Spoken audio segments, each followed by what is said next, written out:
A Tiny Revolution features adults having adult conversations, which means that adult language is probably going to be present, just so you know.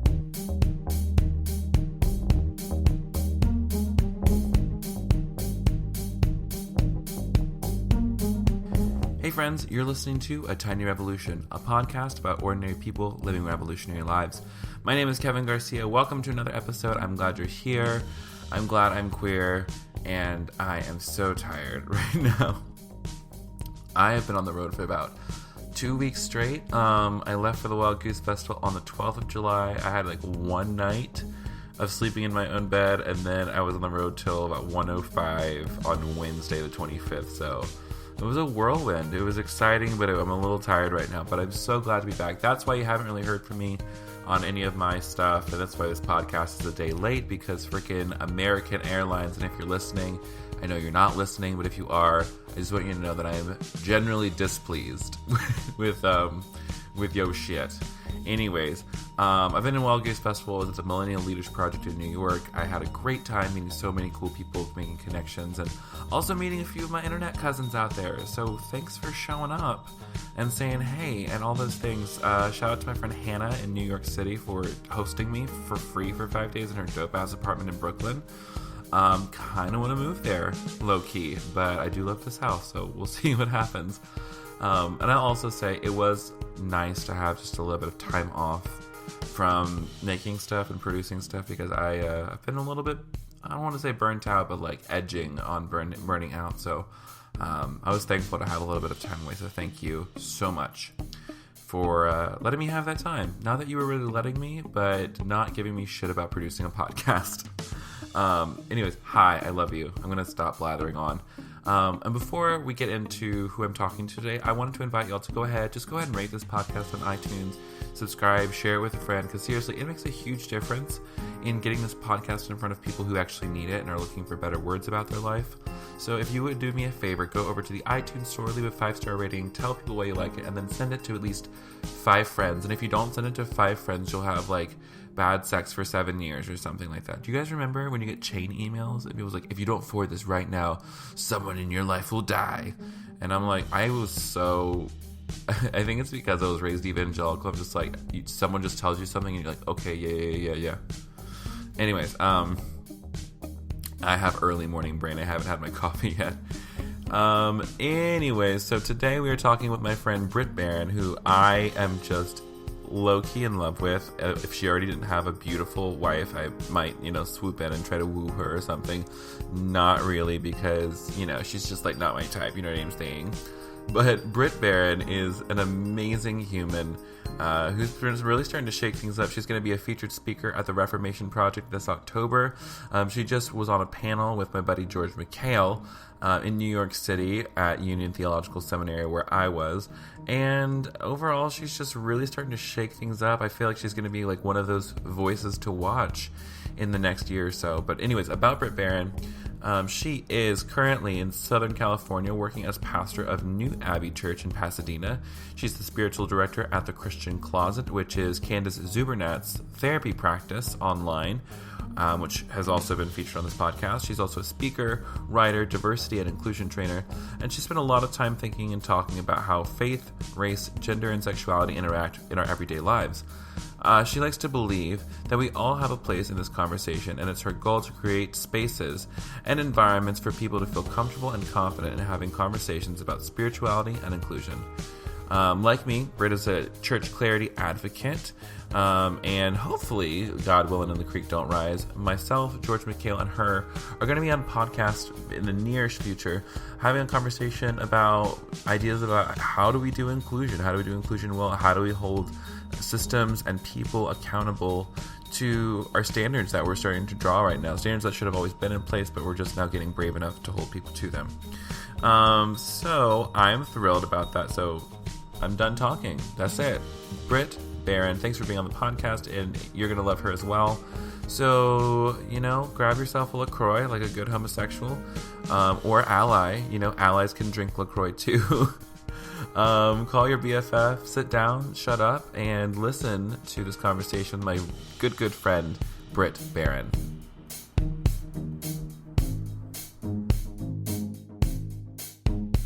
I'm Brit, and I am a pastor, one of the co-pastors. There's two of us at a church called New Abbey.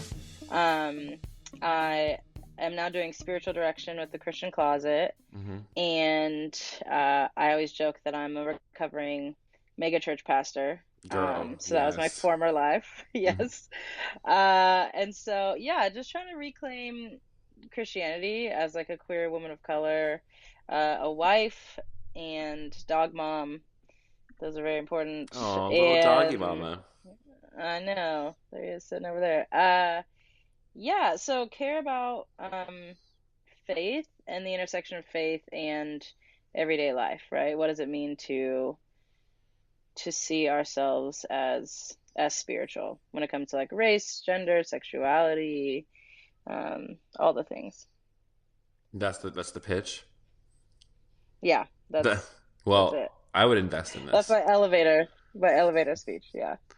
Where did you go to college for religion, faith? Did you get like an MDiv and then end up in that, or was it just kind of like a natural evolution from your upbringing?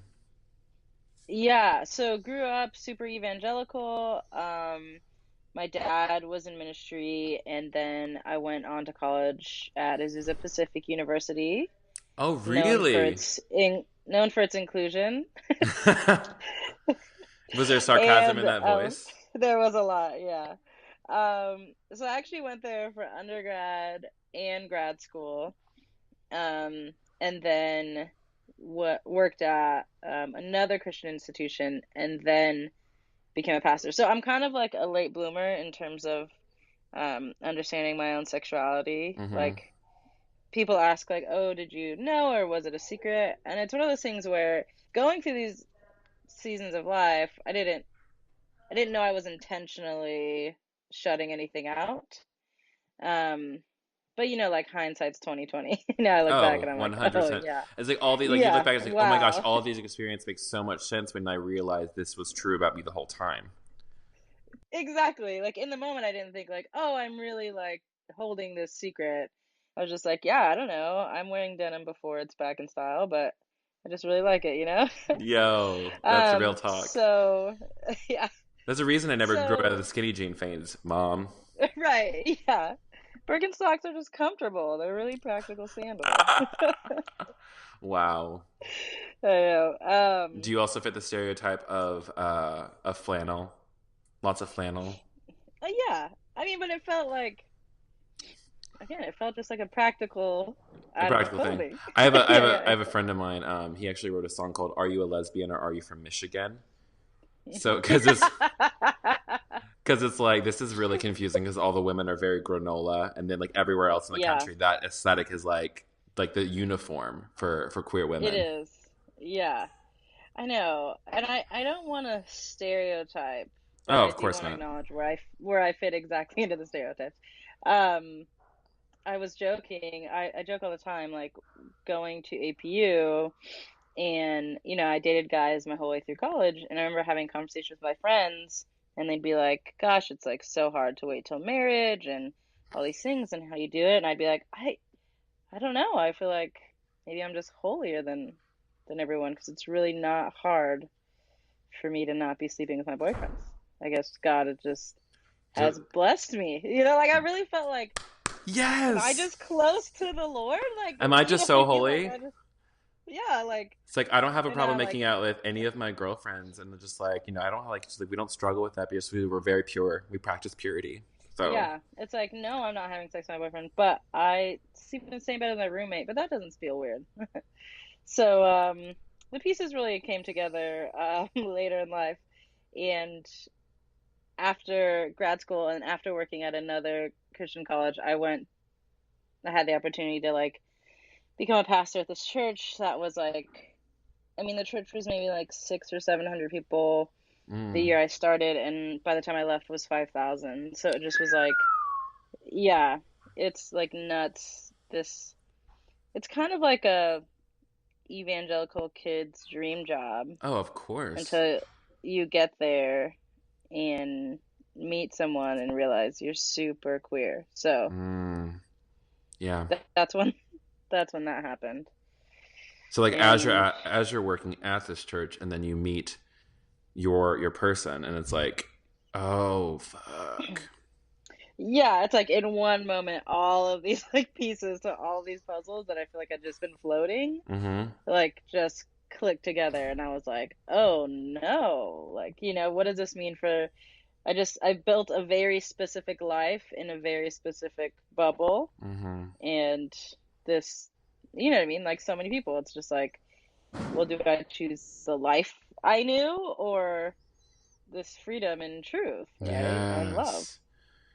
Yeah. What when you first kind of like had this realization of just like, oh, this person's not just somebody that like I like hanging out with, but like this is someone I'm like attracted to in a romantic sense. What was the initial reaction from you? Was it like, I'm going to go ahead and shut this down, or was it I need to explore this?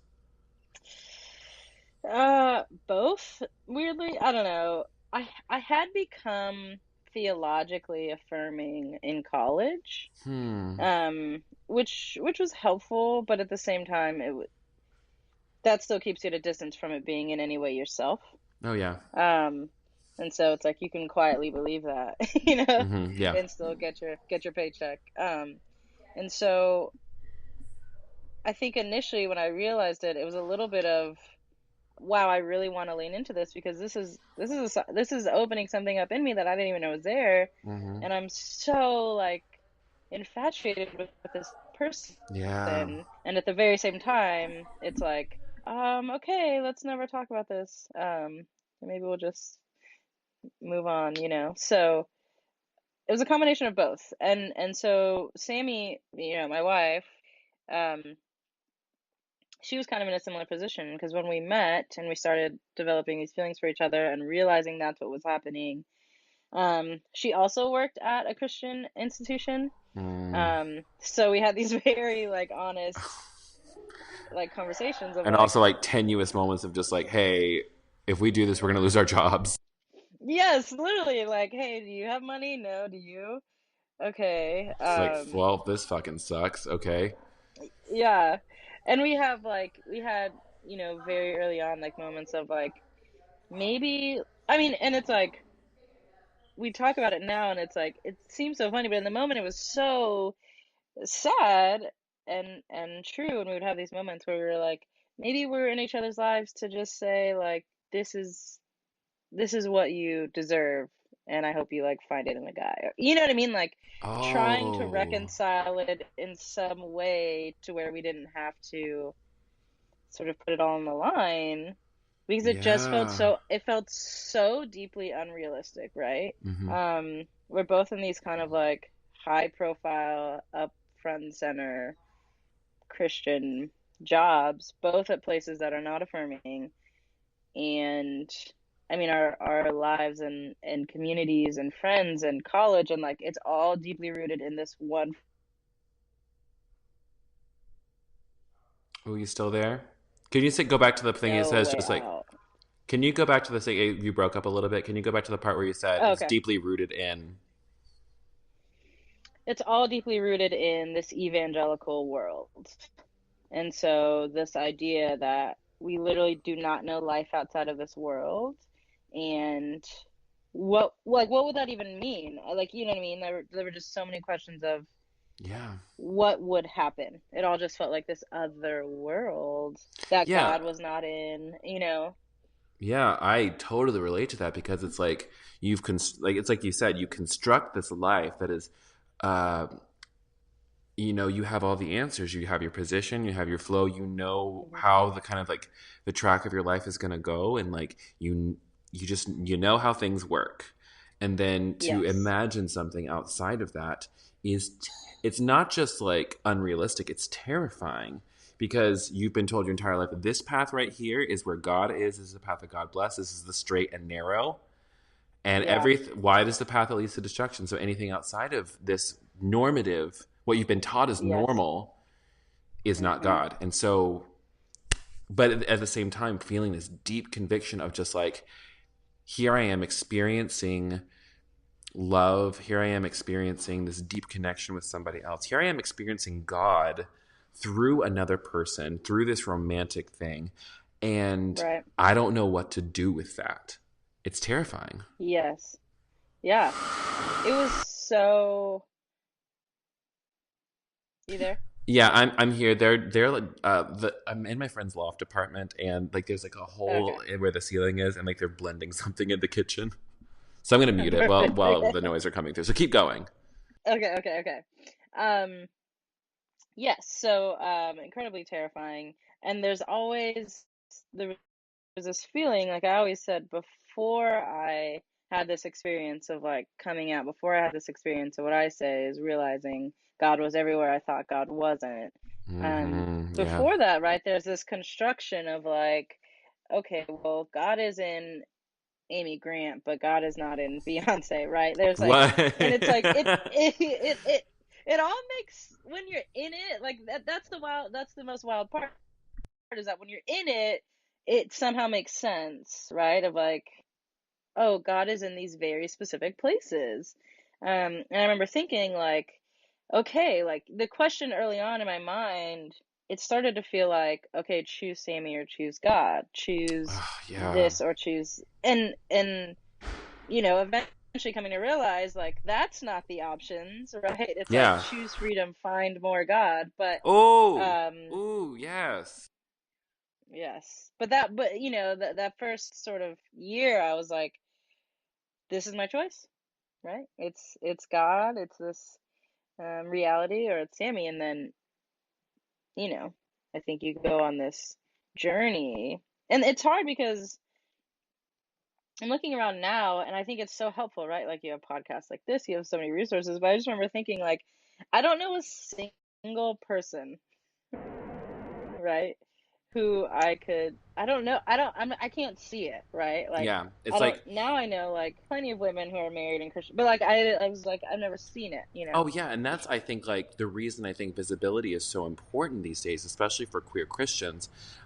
And I think that there's so many queer Christians who and just queer people of faith in general across different faith traditions that are coming to the forefront and being more visible now. Thank God. I think of people like within there's a lot more queer Christians. I think maybe that I know of, maybe just because the world we work in.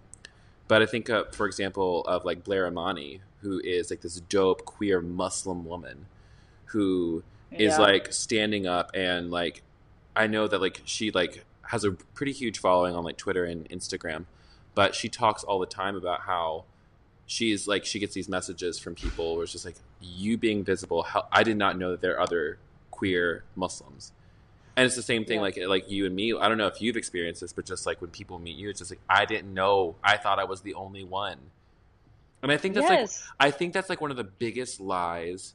You know, I don't even know if I believe in a literal devil sometimes, but just like that's one of the biggest lies the devil ever told the world Hmm. was that we were by ourselves. Yeah. Right. And I think there's this moment, right? So Sammy and I went on this journey, like um I went on this journey of sort of reconciling first with like who I am and my identity, and realizing, oh, that gives me an opportunity to connect with God in a way I never even thought was possible. And so we eventually came out, and I remember thinking like, oh, when I come out, I'm doing this for me. We're doing this for us. And then these messages started rolling in. And it's this moment of like, oh, when you share your story, Yeah. like you are never just sharing it for that freedom that it gives you. That will come and that is beautiful, but you always share it for the person who needs it, right? And it was so it was so incredible. I mean, still every time I get to connect with someone, it feels so magical. But in those first few months, I was like, oh my gosh, like just message after message after message, like I'm here and this is my story. Like it's like that scene in Handmaid's Tale where like that, they like, do you watch Handmaid's Tale? I haven't seen So, it. I'm sorry. I know everyone's okay, like yeah, it's Emmy no, award winning, and I'm like missing out on life and all that good stuff. it's honestly, I literally watch it sometimes. I'm like, I don't know why I'm doing this to myself. It's Because like, it's very stressful, I assume. it's so stressful. So, anyways, this isn't a spoiler, but there's something about realizing all of these people have been here, all of these stories have been silenced. There's like a new fire now of like, okay, well then I won't stop showing up and I won't stop being as visible as possible and I won't like go quietly into the night sort of thing. Because I think that's what the tendency, right, is sometimes when you come out of this big evangelical bubble, you don't know where to go. You kind of just fade out, right? And and I think visibility is so important, and there's something to that idea of sharing stories and stories of resiliency Hmm. and finding God, and I Yeah. think it's beautiful. And yeah, because it's a couple of things like when people do start coming out, and like I know, like especially living in the South, it can be really tricky for a lot of people with Yeah, their coming out story because of like safety being a concern, actually finding community that yeah, supports you, and I think also it's like people give flack to people who live in like rural communities or who even go to like non-affirming Christian colleges or live in like conservative towns. Just like, why don't you move? Go to Atlanta, go to Nashville, go to New York, go to LA. I'm just like, if you were suggesting that people just leave it, like you also assume that they've got the wherewithal, the cash, the agency to just go certain right. places, and it's so it makes a lot of unfair assumptions. And so what I love about this era that we live in is not only I'm so lucky to live in a community like Atlanta because I have a community of queer Christians, not just queer folks, but queer Christians specifically that can affirm both of these identities in me. Um, but I think that like if you can't find the proximal community immediately, having people to connect with digitally, stories to listen to like on this podcast or on like Matthias Roberts' podcast Queerology, Hmm. or the thousands, like so many queer podcasts coming out recently. Like there's one called Nancy that I've been like eating up. It's so Hmm. funny, and I'm gonna write that down. Okay. yeah, it's called Nancy. It's hosted by two queer Asian people. It is Hmm. just it's amazing. They cover everything from like talking about like discovering sex and like discovering your body for the Hmm. first time to coming out to your mother who's an immigrant and like having a Yeah, language and culture barrier. It's incredible. So yeah. and I think that's like Okay. the diversity of story is so important because like a lot of times like we look at media and we see the gay cis white boy who comes out to his dad and like it's a good wonderful thing and like it Right. gives us hope, which is important, but also we got to check our reality of like that's not everyone's situation. That's not everybody's reality. Yeah. Especially like and maybe you can speak to this a little bit, but coming out not only as a queer person, but queer Christian, but also a queer woman of color. Like I'm sure that has like a whole other Yeah. layer of interesting and probably hard things that go along with it. Yeah.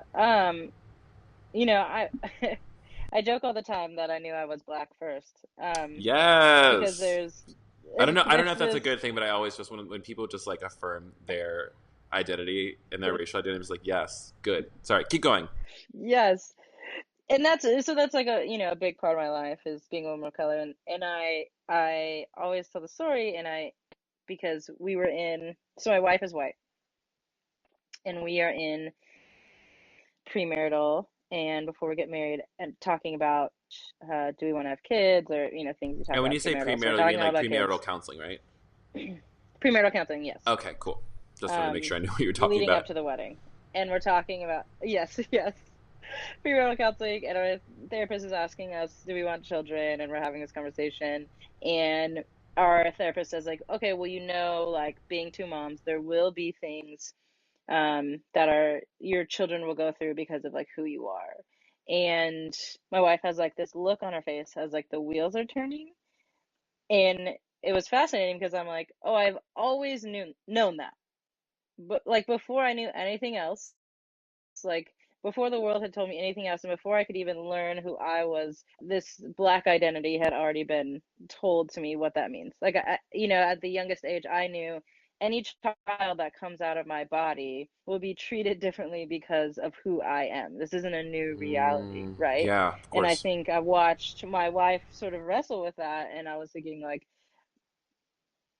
like welcome, right? This is the reality of the world, and there's something to that, which, and I would tell her all the time before we came out. I'd be like, I don't want to come out because I'm already a woman, I'm already black. Like, you know what I mean? Like, Like, what's life gonna is really happen to fucking me? hard right now, okay? Yes, exactly. And what does that mean? And I say all the time, it's kind of strange to live the first 28 years of my life with my black identity really kind of being at the forefront. I talk about race all the time. It's who I am. I very much am proud and embody it.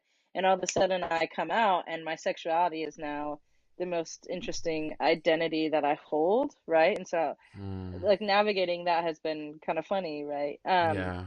Because automatically people So just want to there, make all yeah. these assumptions about you because of your queerness and not as like thinking anything about your womanness or your blackness. Right. And there's certain, environments where that makes more sense, right? So I'm in a lot of Christian environments, and that does become the identity that feels most confronting for whatever reason. So, um, I get it, but I think intersectionality is really important, and I think we have a lot to learn from one another, right? Mm, There's a lot of, like, even what you were saying, the importance of diversity within the queer community and sharing experiences is important, right? mm, And the diversity within sort of some of these intersecting identities is really important because all of that gives us sort of a bigger picture of the story, right? And that's what we say, like the church that I get to pastor is what we say like every Sunday is we believe in diversity because when we hear more stories, then the story of God is now allowed to get bigger because we see how many stories. I think it's really important to be mindful of, okay, whose voice is not represented in this microphone, right? Because we're mm. missing something that God is doing. Yeah. The question I always ask when I give presentations or talks, I always like go down my like litany of like my identities. I'm just like, hey, my name is Kevin. I'm genderqueer. I I am mixed. I'm Filipino, Mexican, and white. Um, and my question before we start is, who is not here? And like usually, like at least like Mm, in different spaces, like mm-hmm. depending on who's hiring me, depending on like what festival it is, like it can be uh, overwhelmingly white, overwhelmingly cis. Yeah. Um, Mm-hmm. and so just to get people's like wheels turning about just like, because like looking at me, just like I pass as male and I pass as white, and it's like it can be like really hard. It's it's difficult sometimes to like no, it's really easy sometimes to just like forget that there's narratives outside of your own. At least, Yeah. and I'll say that specifically, like for like, I was talking with a friend yesterday about this for the podcast about just like specifically like, um, I think gay cis men, especially like if they have any proximity to whiteness, it's very easy for them to just like, I don't have to Yeah. worry about anything else because I'm an oppressed identity, Yeah. Yeah. Yeah. and I'm like, honey, Yeah. Yeah. Though when you keep saying gay cis man, like the first time you said it, I heard gay cis. And I was like, oh, is that like racist? Is that like the new? yeah, if you're I was gay and like, oh, racist, it's gay cis. Yeah, gayist. yeah, gay cis. Yeah, Yeah, if you're gay and there's some real racist, gaysism. Yeah, that's a new word. We're gonna coin it. You heard it here yeah, first. You heard it here yeah. first, folks. So Follow me on the gay cis podcast. this is yeah where we confront the gaysist Yeah. and the gaysist agenda. Hmm. Um, be so talk to me about going from being like this megachurch pastor to working for a completely different ministry like New Abbey. What was that transition like, and like what's been the biggest things you've noticed? Yeah. So, eventually reached a point where um wanted to choose freedom over fear. And so left the megachurch world and along with it community that had become like family, right? Mm, You don't exist in in spaces like that without some really really deep relationships, right? yeah. Whether or not they knew all of who you are, it was painful. And so Yeah, it's still your um family, and that's also a big part of the fear of like coming out in spaces like that is because you know the cost of how much you're about to lose. yes. And so being a pastor at a large evangelical church and then very, very publicly coming out you can imagine it went super well. Yeah. Yeah. Everyone Yeah. supported you. They loved you. Your whole church became affirming. It's amazing. A Yeah. blockbuster So it story. was, yeah. So we're gonna sell the rights.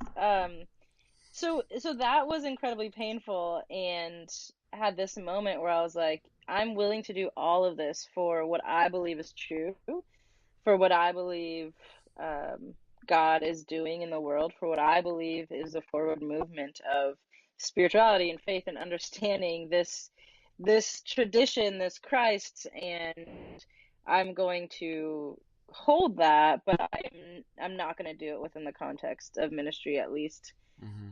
maybe ever. Because there Wow. was a lot of grieving and there was a lot. So I got a job at like in higher ed at a university and just drove there sad every day.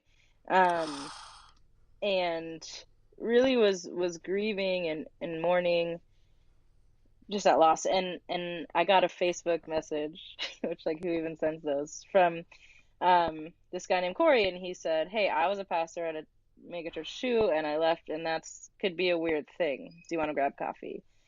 And I was just like, I'm in no place to pass up friends, so absolutely. And um, so we ended up getting coffee, and we get coffee every week. And he asked me one time, like, "What are you kind of most sad about?" And I was like, "I'm sad I'll never preach again." He said, "Do you want to come preach at my church?" And I was like, "What?" So he is the person who's founded New Abbey and was just pastoring by himself. And then 6 months later, asked me to kind of join on, and here we are. And so there's a lot of healing in that, a lot of processing, and a lot of reclaiming and rebuilding, which Yeah. I think as a queer Christian, you can get to a point. Deconstruction is important and it's helpful, Yeah. but you eventually get to a point where you're either like, I am either going to reclaim and rebuild, or I am going to throw this thing out. Hmm. Because if not, you kind of just sit in a place of cynicism that can be an endless loop forever. Yeah. So, those elements of reclaiming and rebuilding were incredibly important in my journey, right? Of realizing, like, no, I do not have to choose. I get to do all the things that I feel like I am meant to do, right? I Hmm. get to create these spiritual spaces. I get to have these faith conversations. I get to study and preach and meet with people. Like, it's not a choice, and I'm not going to let those voices sort of overrun the voice of God. And so, Ooh, come on, Pastor. yeah, and it's funny. I just was speaking somewhere, and they asked, it was like you could text in questions, and someone asked, what do you think is God's plan? Like, why did God create queer people? And I was like, I literally have no idea, but That's a I will say weird this. question. It was a really fascinating question. And I don't know if it was someone who was like trying to understand their own identity, or if it was like I've got a question for you. I have no idea Well, the like it's tone of them like, asking, yeah, because like but the question I would ask back to that question, I would pull at Jesus and just ask another question. Was like, why did God create anything? So that we could right, delight in God and God could delight in us. Like, why is anything anything? But I think the fascinating shift, and this is what I do believe to be true, this reality that we're seeing is the church is obviously dying, for lack of a better word, right? in some ways. Less people are going to church and all these things. But the beautiful thing about death, if you take our actual Christian narrative, is Okay. that it makes room for resurrection, right? Okay, come And on. so I was telling them, like, I truly believe that this part of the resurrection of the church in the 21st century will come from the queer community. And I believe that because there's an element of spiritual resiliency that you have to have as a queer person that you do not have to have as a straight person. You will not be forced and pushed to find out truly who God is and shake out all the leaves and see what sticks, right? And so I Woo! think it's incredibly powerful to be in these queer Christian spaces and be like, everyone who is queer and Christian has fought for this, and it's real to them. and we need them, right? We need them in the church. We need them in the world, and we need them kind of sharing that experience. Whew. I got chills up and down my body. Same. Oh, Jesus. Come I on, Pat. love thinking about it, right? Because Oh, I truly believe that. yes. There's not a queer Christian person who hasn't had to wrestle with, God, who are you? Where are you? What are you doing? Why are you doing? What is this? Are you real? Are you not? I mean, wrestle, like, Mm-hmm. am I good? Are you good? Like, and the one, if you are still here, Mm-hmm. that's a voice we need in the church. That's part of the resurrection, I think, of Yes. what's going to happen. 125,000% yes. That is the damn truth. Yeah. That is like something that Yeah. I wish that like so many different organizations, especially like conservative circles, what I fail to understand that they don't see in queer people and in queer Christians is that exact thing. I'm just like, we're not fighting to like change our minds. We're just fighting to stay. We're fighting to stay in something that, To just be. come on. Like, it's not that like I'm trying to change your Mm-hmm. mind. I just literally I want to take communion. I want to serve my church. I want to tell the story of what God is doing in my life. Is that a crime? Is it Yeah. so disgusting to you that me, somebody who like, they said nothing good can come out of Galilee, but look at Jesus. Mm-hmm. It said nothing good Right. can come out of the gay community, but look at me. And like, here I am. Like, I came back from the brink of death. I should have been dead twice over. And yet here I am. And I'm just like, and you know And what? it's the literal story of the story of the gospel, right? hmm I think about like my life before I come out. I was doing like next to nothing. I was working for like this conservative evangelical missions organization, and I was like taking like these discipleship classes and like paying money to Mm-hmm. live in a place that like ended up like ruining my credit for all like I have so many stories about Oh Mission my World, gosh. but that's going to be out on the Failed Missionary podcast, which y'all can listen to in June. I'm co-hosting. Whoop, Little whoop. plug. But the thing about it is, it's just like I have done more ministry out of losing everything in my life that I thought that I needed. Yes. It's like it's the story when Jesus says, like, listen, you better count up the cost before you follow me. And you know who has counted the cost? It Literally. is queer Christians. We counted the cost, we paid the price, and you know what? We've come out on the other side, and you know what? We reap joy. We reap life. We reap Yes. so many bigger things than we ever thought was possible. Yes. And that's I think part of this like death of the church that I'm talking about is because for years and years and years no one has had to pay any sort of price to come and sit on a pew on a Sunday morning. Mm, And that's fine, but that has created this reality in which this faith, this okay, well then what is it? mm-hmm, What is it if it's just something you do? Like it was something I was literally thrown into. Like you said, like I went to a Christian college and then I was like had a personality, so they're like you should do ministry. You mm-hmm. know, it's like it's like Kind of just fell and into it. it didn't it didn't cost it didn't count any of the cost. And I didn't come out on any other side. And I wasn't pushed to ask what it really, really meant. There was already a prescribed, hey, here's the box, build a home in it and we'll tell you where to go from there. And so Mm, this what's happening right now in the queer Christian world and in my even in my own life, I'm like, yeah. oh, this is it, right? And not I'm not even insinuating that you have to be queer to experience this, but get yourself in a room to hear some of these stories, Mm-hmm. right? Get And yourself in a room to understand some of these perspectives. and I think that's something that like I fully believe will happen is that if we are given the opportunity to tell the story of what God is doing in our lives, that like you can't like once you hear it, you can't unhear it. That's the You thing. cannot. Like once you see God in the most least likely person, you know what the response is? Um be baptized every single one of you in the name of Jesus Christ. It's like when Yes. what's his name? Was it Peter? He rolls up on Cornelius's house, and like the Yes. Holy Ghost falls on all these Gentiles. He's like, well, shit. Like, Well, I guess you're in. And it's just like, yeah. and I think that's like what like is going to be so surprising to so people. You show up into a queer Christian space and tell me the Holy Ghost ain't there. Tell me that the Holy Ghost ain't working in the Yeah. lives of LGBTQ Christians who are so grateful just to worship in a space where they can be themselves. Not even to And, like all the other things, but just to gather, just to be and welcome. and that feeling, it's like, where else are you? It's so incredible.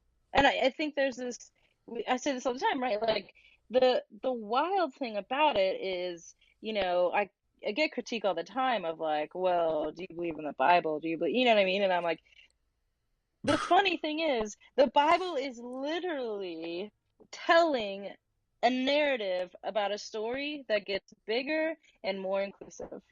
Every step of this thing is like, hey, God reveals God's self to a person, then a family, then a tribe, then a nation, then the world. The whole thing is expanding outward and quickly, and you're out here trying to build some barriers and walls when that's been the story, that's the narrative in scripture, and that's the narrative right now, right? Is God is literally trying to tell a story that keeps getting bigger and more inclusive, and the religious leaders of the day keep trying to make it less inclusive. And it's the people who are outside of those walls that end up showing everyone that God was exactly where you thought God wasn't. And so I think the scripture is incredibly important, and I think it's a really cool time. And that's like the work that I get to do with like Christian Closet with spiritual direction Mm-hmm. is so fun because I think there are so many Christians who I think will already are unstoppable, but moving from that deconstruction to that reclaiming Mm-hmm. is gonna allow us to, like you said, like there's no way you can enter a space, a worship space with queer Christians and not see that God has always been there, just where you thought God wasn't. And so how do we be a part of that, again, that resurrection of, you tried to say that God was here or there, and we will keep proclaiming that God is everywhere and always, Mm-hmm. and come and see, right? Come and taste and see that the Lord is good. Mm-hmm. Yep. So a little bit of a pivot, because I would like you're now working with the Christian Closet for spiritual direction. For someone who doesn't even know what spiritual direction is, like give them a little taste. What is spiritual direction? Yeah, so spiritual direction is essentially it's set up like therapy in terms of like you meet with someone one on one, but we're not going like childhood trauma or like processing that. We're going um, very specific towards faith and spirituality. Right, right, How do right. we ask questions together and go on a journey to find what do you feel like God is saying? How do we create some practices in your life to maybe become more open to what that is? How do we unpack some of the baggage, reclaim some of the truth, and create that space for people? That's dope. So like in a typical session, I suppose it's things like going over like asking questions like what do you believe and why do you believe what you do and at least in like the spiritual direction I've experienced, we'll use tools like the Enneagram. We'll use tools like centering prayer. We use tools like I'm a big fan of like meditation and things of that. And at least for my practice of my own spiritual work is not only just thinking about these questions but also physical. So I've been like what my spiritual director actually says, like, yeah, you need to like really press into your yoga practice because you have got to tap into that grief that your body's still carrying around. Oh, absolutely. And I think if you grew up in the evangelical church anytime between the 80s and now, it's a very disembodied experience. We're taught Oh from a young yeah. age that our bodies are bad, Oh whether you're yeah. queer or not, right? There are these things that you should be fighting. And so, yeah, spiritual direction it has a lot of practice. We look at your life. I always like to say, I like to look with someone at their life and and first start with descriptive instead of prescriptive. What are you already doing that you can kind of reclaim as a spiritual practice? That's a better starting point than, hey, let's do all these things. It's like, hey, do you take a shower every day? You know what I mean? Let's create some. Can we do some breath prayer in there? So how do we start to open ourselves up to some of this awe and mystery and allow that to shape sort of where we're going, and how we see our faith interacting with our life and our work and our relationships and so on. I love that so much.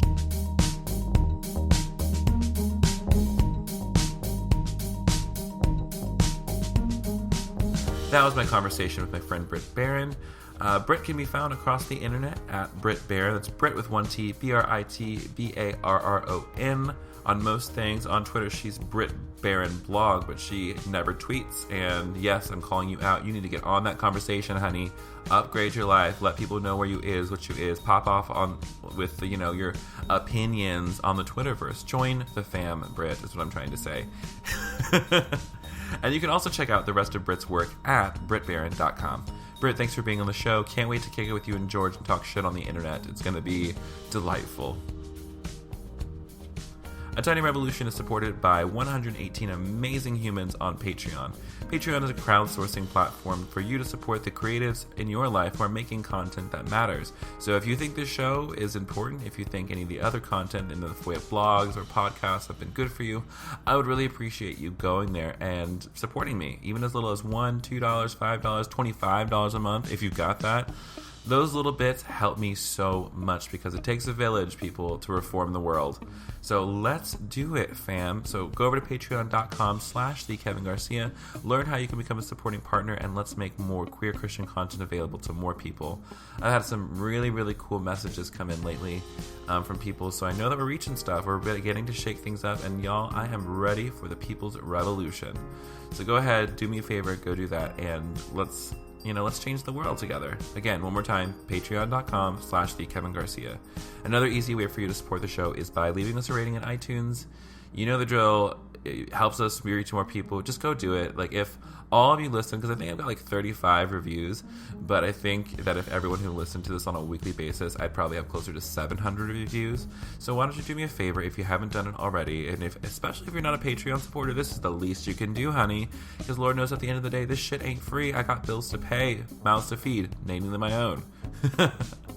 Okay, so done browbeating you about that. Go to patreon.com/TheKevinGarcia, become a supporting partner, leave me a rating, and then connect with me across social media at TheKevinGarcia. Across most platforms, I've got a blog, I've got a YouTube channel, everything is at TheKevinGarcia.com. I think I am done talking, but I love you so much. Thank you for sticking around. Thank you for coming back once again, and I'll see you probably early next week. I'm going to try and produce maybe a couple extra podcasts since I've been a little bit lazy this month. And you can also expect a new video this Friday on July 27th, and more videos to come. I've got plenty of ideas after being away for so long. I just needed to recharge the juices, so to speak. Anyways, I love you so much. You're amazing. Thank you so much for all your support. Love. Take your meds. Call your psychiatrist and go see them if you need to get some medication. Call your therapist and set up an appointment, because Lord knows you probably do need it. You're an amazing, wonderful, lovely human, and I love you so much. And I hope that wherever you are, whatever you're experiencing, you remember that you are loved by me and by God and by the community and the witness of many saints. I think that's how it goes, right? A great cloud of witnesses. That's what it is. You're surrounded in love by a great cloud of witnesses. I'm so biblical. All right. I will see you cats probably early next week. All right? Or I'll be on your ears or something like that. Anyways, bye. Oh, wait, hold on. That's not how I end it. I say, this has been another episode of A Tiny Revolution. My name is Kevin Garcia, and I will talk to you next week. Okay, bye.